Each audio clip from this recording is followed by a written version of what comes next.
Hello, and welcome back to Stu Structures. Today we're going to get a little off topic and we're going to talk about weathering.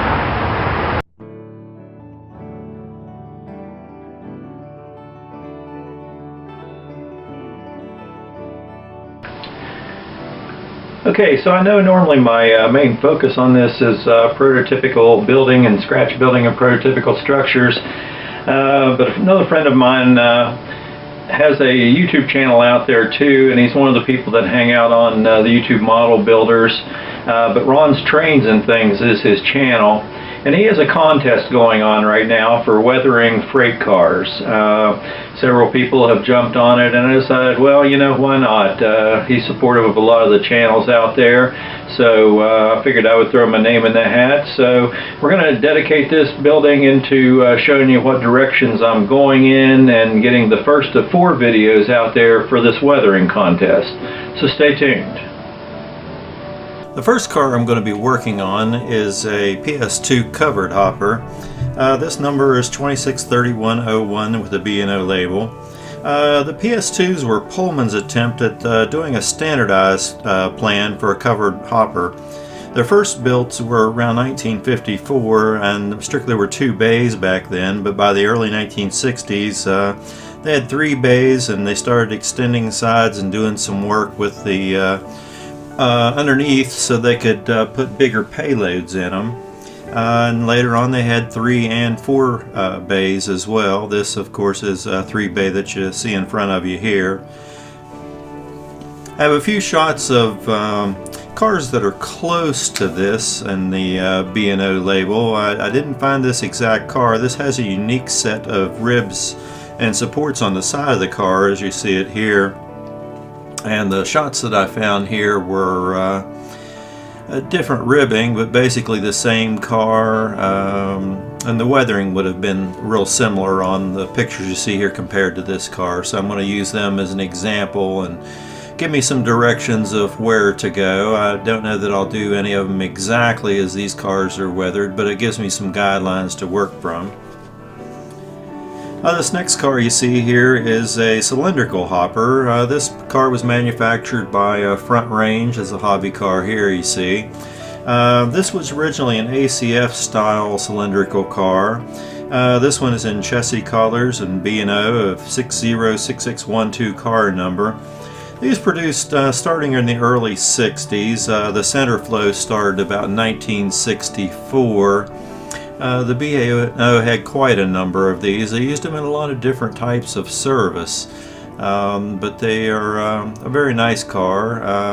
I'm not a big fan of this lemon bright yellow scheme. I know the chassis used a lot of these, but to me this is just definitely a plastic looking car that weathering would help quite a bit. And here again I have a few different shots of this car in its weathered state, actual cars on the railroad. One of these is also a 2 bay that you'll see. Various types of weathering done on these. Once again, I don't know that I'll follow any one single of these cars, but kind of use them as guidelines. Alright, I want to pan through the various tools here to begin with that I use on the workbench here. There's a few others that I thought about after I had shot this that I'll probably use as well, but I just use basic paints. These are just basic acrylic paints straight out of the tube. I like the whites for washes, and some of the other cars are real close to rust color straight out of the tube. I use various hobby acrylics. I really like some of these old flow quill paints. I just happened to find a set of these not too long ago at a hobby show, and I like using them, so I may airbrush with those. And also use alcohol and ink washes and testers paints and various things. So that's kind of the gambit on the paints that I do use. I try a lot of different things, whatever happens to work. Sometimes I break things out that I haven't used in a while. This is an old Aztec airbrush. I hadn't used it, so I want to play with it. This is a distressing brush. Micromart sells these. This has, I can't really see it very well here, but a ton of little metal bristles in the end, and you can make them stiffer by bringing them in or looser by putting them out to scratch paints and stuff like that and give a nice weathered look. I also use some of these that are real similar to they're made out of fiberglass. And various hobby knives I use to scratch and dent and ding as well. Various files. Sometimes I need to get into tight little areas to scratch things up where I can't get anything else. One of the other things I like using as well are different dental picks. Sometimes you can achieve a lot of things with these that you just can't with any tool, and I have a whole handful of different varieties of these that I use from time to time. This is a truck tuner. I like taking the wheels out and cleaning out the trucks a little bit so the wheels spin very freely. I've already done that on these cars, but I thought I would throw it in here so people understand it's something they need to do. Various types of sandpapers and sanding techniques. Sometimes you need to remove something from a car that just alcohols and stuff won't take off a car. Sometimes some real stiff bristle brushes. This is a real tight woven plastic brush that gets into some tight areas. It's nice to use. And then of course paint brushes. I have a whole great big jar full of all different types of paint brushes, from cheap paint brushes, from soft brushes to stiff brushes to wide brushes to the tiniest detail brushes. The brushes, you just need to go get you a ton of them because it's just something you cannot live without when doing this. One thing I didn't really show too was makeup sponges, which I use, and you'll see in this. I use a lot of different types of chalks. Okay, so there you have the basics.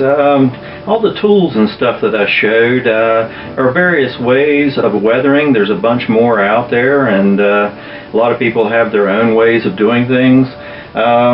Some of the things that I would like to upgrade in what I do, like the powders.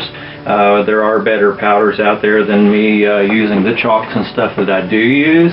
But I'm comfortable using them, and I have to work on a budget with doing this stuff, and that's what I have. My degree is in art, and a lot of this stuff I've had for years in my artist bag of tricks. So I use what I have.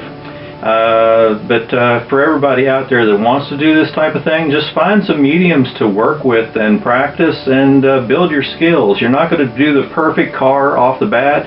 Well, I mean, I hope you do. I hope you have that kind of luck. I don't. You know, I'm still learning. I watch several people do this stuff all the time, and they make it look so easy, and actually it's not that hard, but my techniques get me close to where I want to be. I would like to be better.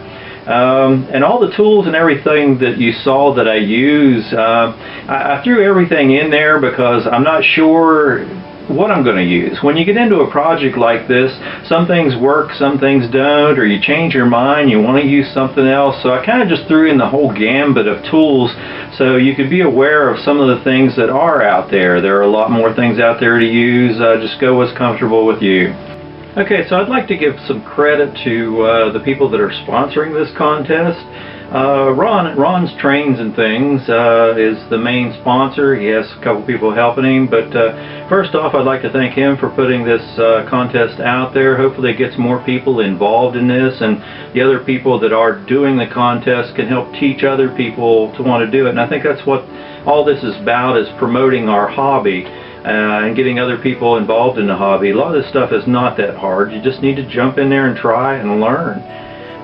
The other one is Eric at immro.com. He has his own channel as well and has a lot of good videos out there. So if you need some know-how or want to see how to do things, check out some of his videos as well. And then the people that are putting up the prizes in the end run for all of this is Midwest Model Railroad.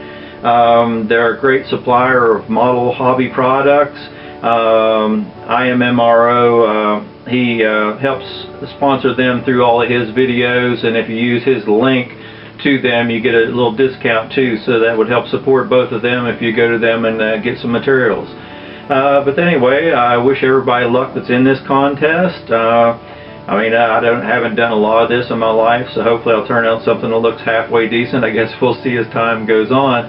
But anyway, happy model railroading. If you enjoy this video, stay tuned for the next 3 in the series. We're going to do one on weathering each of the cars, and then one with just a final shot of both cars finished to give you an idea of how things ended up. And then there'll be a bunch of different channels doing these.